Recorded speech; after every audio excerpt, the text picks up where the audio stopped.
Hello students, welcome to my YouTube channel. Let's learn education in easy way.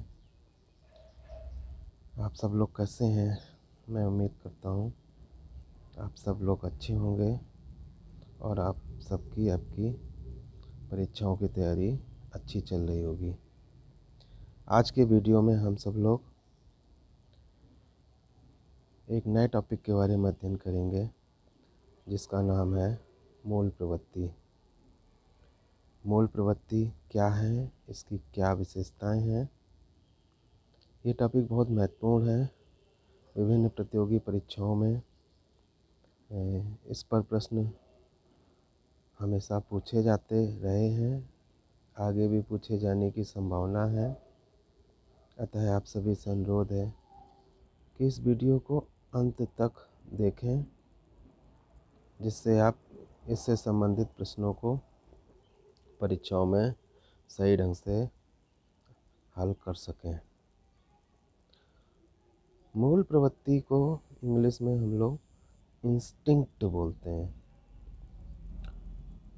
और इस शब्द का सबसे पहले प्रयोग विलियम जेम्स ने किया था और इसके बाद मैकडूगल ने इस पर अपनी एक किताब है an introduction to social psychology, उस किताब में इन्होंने मूल प्रवृत्तियों के बारे में विस्तार से वर्णन किया था और इन्होंने बताया था कि जो व्यक्ति का चाहे प्रत्यक्ष व्यवहार हो या अप्रत्यक्ष व्यवहार हो, वो मूल प्रवृत्तियों द्वारा ही प्रेरित होता है और व्यक्ति के व्यवहार को प्रभावित करने में, प्रदर्शित करने में मूल प्रवृत्तियों का योगदान महत्वपूर्ण होता है।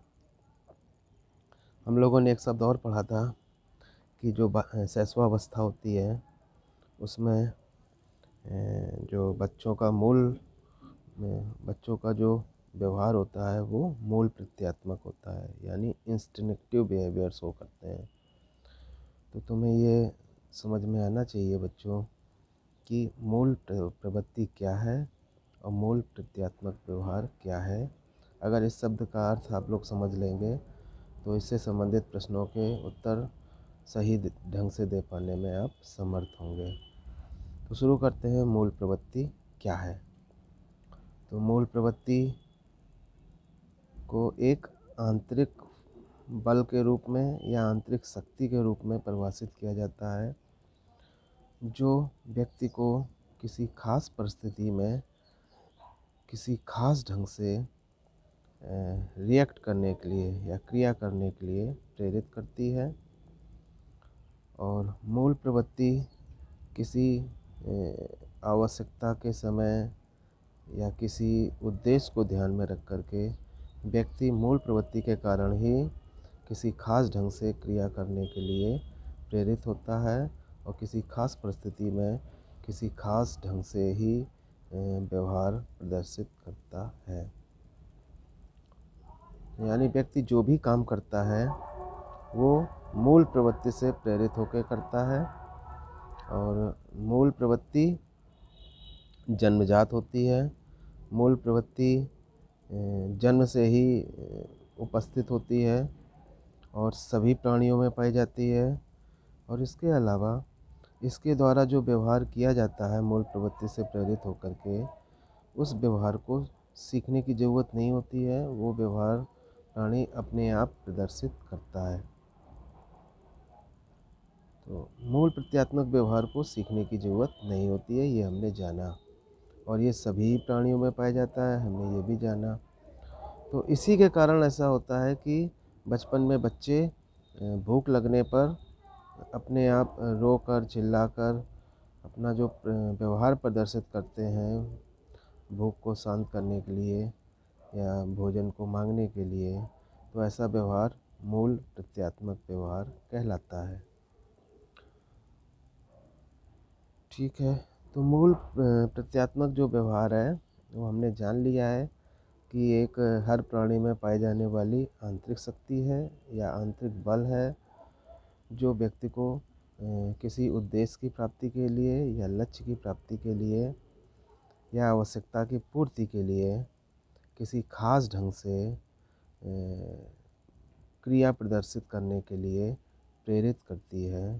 तो वो शक्ति जो व्यक्ति को किसी को खास ढंग से क्रिया करने के लिए प्रेरित करती है, उस आंतरिक शक्ति का नाम मूल प्रवृत्ति या इंस्टिंक्ट है। ठीक है। और इसके बारे में हम लोग क्यों पढ़ते हैं? शिक्षण अधिगम प्रक्रिया में ये माना जाता है कि जो मूल प्रवृत्ति है, इसको हम क्या कर सकते हैं, अनुभव के द्वारा, प्रशिक्षण के द्वारा, अच्छा वातावरण दे करके इसमें हम मूल प्रवृत्तियों को सुधार सकते हैं, मूल प्रवृत्तियों को सही दिशा दे सकते हैं। और जो वांछित मूल प्रवृत्ति हैं, हम शिक्षण अभ्यास के द्वारा इनमें वृद्धि कर सकते हैं। इसलिए शिक्षा प्रक्रिया का योगदान महत्वपूर्ण होता है वांछित मूल प्रवृत्तियों के विकास में। ठीक है। तो अब हम लोग जानेंगे कि मूल प्रवृत्ति की विशेषताएं क्या होती हैं। मूल प्रवृत्ति हमने जान लिया है कि मूल प्रवृत्ति के व्यवहार को करने के लिए व्यक्ति को कुछ सीखने की ज़रूरत नहीं होती है। ये व्यवहार व्यक्ति बिना सीखे अपने आप करता है। जैसे चिड़िया का बच्चा जन्म लेते ही उड़ना शुरू कर देता है, यानी वो जो उड़ना शुरू करता है उस व्यवहार को सीखने की ज़रूरत नहीं है। वो व्यवहार क्या है? मूल प्रत्यात्मक है। तो ऐसा व्यवहार जिसको सीखने की ज़रूरत नहीं होती है, ऐसे व्यवहार को हम मूल प्रत्यात्मक या इंस्टिंक्टिव बिहेवियर कहते हैं। ठीक है। हम लोग जानेंगे कि जो मूल प्रत्यात्मक व्यवहार है, वो उसकी विशेषताएं क्या हैं। हम देख लीजिए, जान लीजिए। सबसे पहले हम बता चुके हैं कि जो मूल प्रवृत्तियाँ होती हैं जन्मजात होती हैं, जन्म से ही बालक में या हर प्राणियों में विद्यमान होती हैं। दूसरी चीज़, मूल प्रवृत्तियाँ पर्पजिव इन नेचर होती हैं, यानी उद्देश्यपूर्ण होती हैं। जब तक उद्देश्य पूरा नहीं होता है तब तक ये मूल प्रवृत्तियाँ सक्रिय होती हैं, और इन मूल प्रवृत्तियों के कारण व्यक्ति लगातार प्रयास उद्देश्य पूरा करने के लिए करता रहता है। और जैसे ही उद्देश्य पूर्ण हो जाता है या आवश्यकता पूरी हो जाती है, मूल प्रवृत्तियाँ शांत हो जाती हैं। फिर हमने बताया कि जो मूल प्रवृत्तियाँ हैं सभी प्राणियों में पाई जाती हैं, यानी कॉमन है। चाहे वो मानव हो, चाहे कोई अन्य प्राणी हो, मूल प्रवृत्तियाँ हर एक में पाई जाती है। फिर एक बात और है, मूल प्रवृत्तियों से कोई ना कोई संवेग जरूर जुड़ा होता है। संवेग हम जानते हैं, संवेग क्या होता है। संवेग में ई इमोशन बोलते हैं, ई प्लस मोशन दो शब्दों से मिलकर बना है। यानी व्यक्ति मोशन की स्थिति में आ जाता है, गतिमान स्थिति में आ जाता है आंतरिक भावनाओं के कारण। चाहे वो आंतरिक भावनाएं क्रोध की हों या प्रेम की हों या घृणा की हों, कोई भी भावना हो सकती है। तो जो तेजी वाला व्यवहार होता है, जिसमें इंटेंसिटी ज़्यादा होती है और जो किसी न किसी भाव से जुड़ी हुई होती है, तो ऐसे भावना युक्त तेज व्यवहार को या इंटेंस फीलिंग प्रदर्शित करने को हम कहते हैं कि व्यक्ति इमोशंस में है। व्यक्ति का व्यवहार भावयुक्त है, इमोशनली बिहेव कर रहा है। तो आपको समझ में आया होगा कि जो मूल प्रवृत्ति है वो किसी न किसी संवेग से जुड़ी होती है।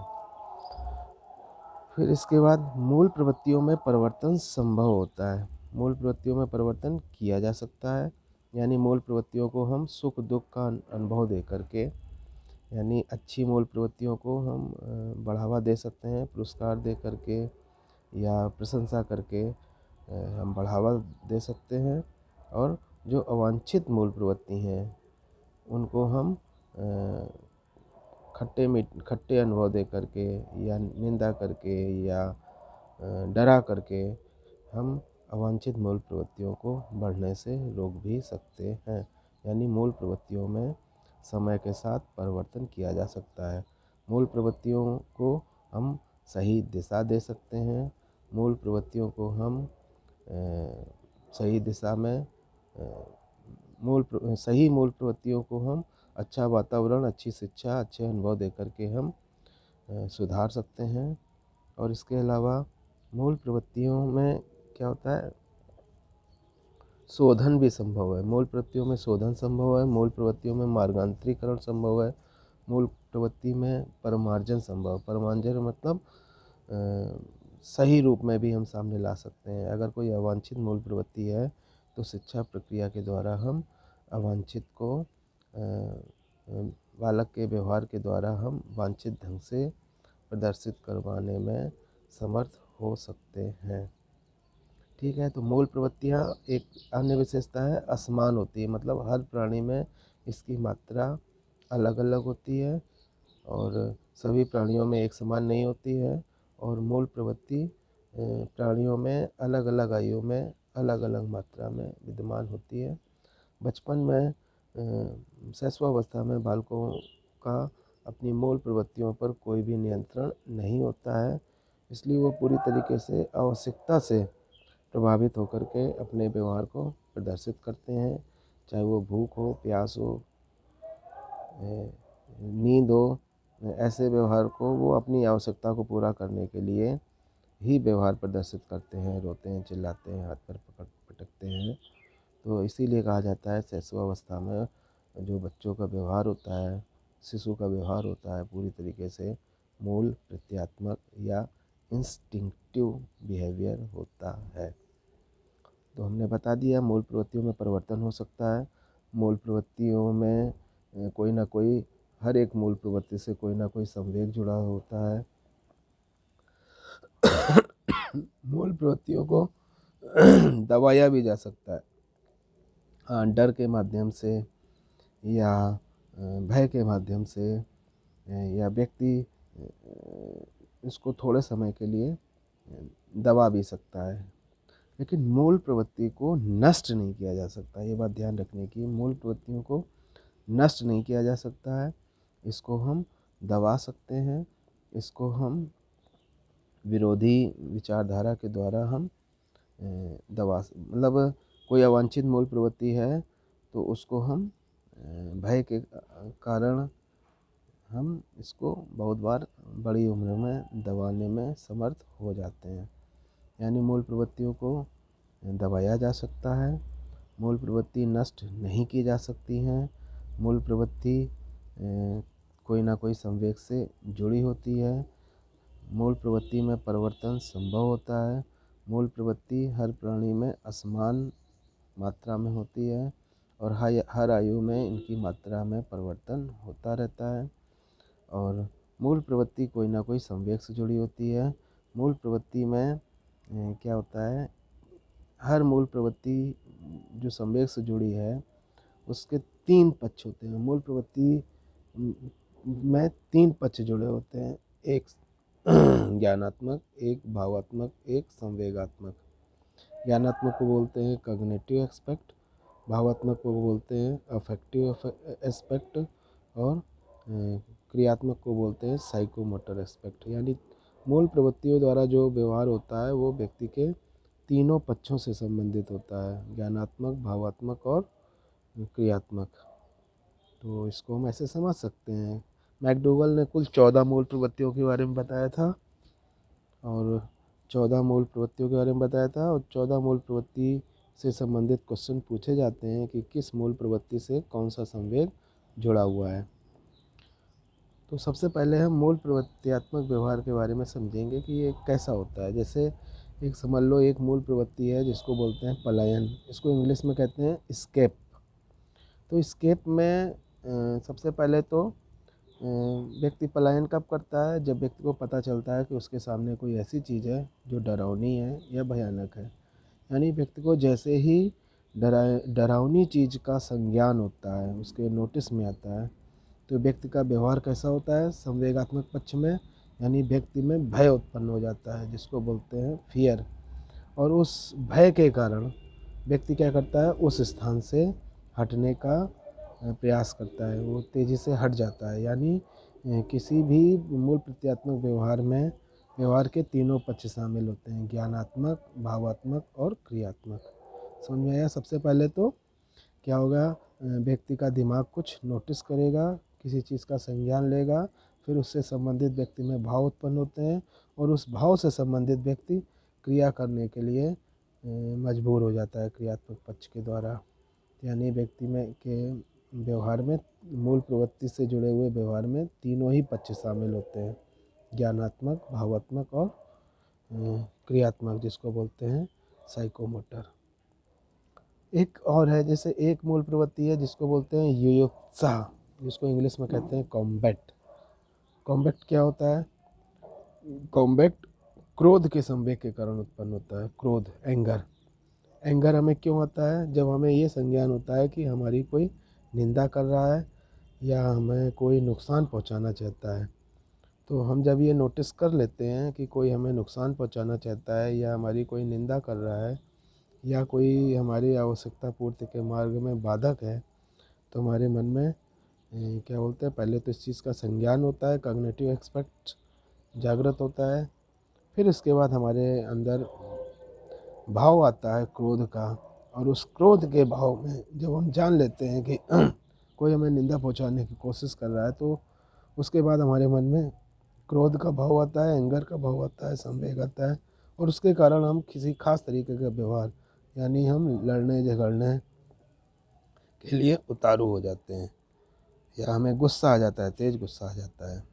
तो यानी हमको दो दो मूल प्रवृत्ति के द्वारा हमने समझ लिया कि जो मूल प्रवृत्ति से संबंधित जो व्यवहार होता है वो व्यक्ति के तीनों पक्षों से संबंधित होता है, और तीनों पक्षों में परिवर्तन आता है, और तीनों पक्षों के में परिवर्तन के फलस्वरूप ही हमें व्यवहार दृष्टिगोचर होता है।